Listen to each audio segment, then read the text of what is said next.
Hello guys, কেমন আছো তোমরা সবাই? আশা করি তোমরা সবাই অনেক ভালো আছো। তো তোমরা সবাই জানো, মানে যারা যারা আমার ভিডিও দেখো তারা অনেকেই জানো যে আমার বাড়িতে অনেকগুলো বিড়াল। তো আমি যখন শ্বশুর বাড়িতে বিয়ে করে এলাম, তো এখানে আমার বিড়াল টিড়াল ছিল না। আর মানে আমার বাবা মা, মানে আমার শ্বশুরমশাই আর শাশুড়ি মাও পছন্দ করতেন না খুব একটা। কিন্তু একটা না বাইরে বিড়াল ঘুরতো, ছোট্ট বাচ্চা বিড়াল, গলায় ঘন্টা বাঁধা। তাকে দেখতাম আর আমি জানলা দিয়ে, মানে তার সাথে ওই এটা হয় না, ভেতর থেকে একটা তাকে দেখে আনন্দ, ওরম একটা হতো আমার।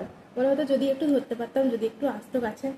তোমার হাজব্যান্ড অনেকবার বলেছে তুমি যাও, বরং ওকে নিয়ে চলে এসো, তোমার যদি এতটাই একা ফিল হচ্ছে।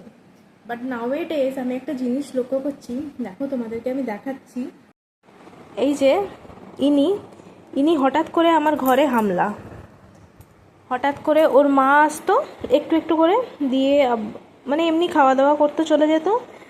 তারপরে দেখি ও আসা শুরু করেছে। আমি ছিলাম না, বাপের বাড়ি চলে গেছিলাম। বাবা বলল যে ও আসে। অবস্থা দেখো, এটা দেখো আমার রুম, দোতলায়। ও এসে আমি একটু কাজে বিজি ছিলাম ওপরে, তো ও এসে সোজা খাটের ওপরে উঠে আমার হাতে মাথা দিয়ে এরকম শুয়ে গেল। তো এখন দেখছি আমার শ্বশুরমশাই শাশুড়ি মাও ভীষণ জিনিসটা এনজয় করছে। মানে ওনারাও ওকে খেতে দিচ্ছে, তারপরে খাওয়া দাওয়া করে শটাঙ্গ উঠে আমার শাশুড়ি মার বিছানায় শুয়ে যাচ্ছে। কেউ কিছু বলছে না, জিনিসটা ওনারাও খুব ভালোভাবে এনজয় করছে। কি জানি আমার সাথে থেকে থেকে ওনাদেরও মানে বিড়াল প্রেমী হয়ে উঠলো কি না। তো যাই হোক, জিনিসটা আমার হেভি লেগেছে। কারণ আমি যখন বিড়াল পছন্দ করি, তো আশেপাশে না থাকলে একটা কেমন যেন হয়। তো ঠিক আছে, চলো, টাটা।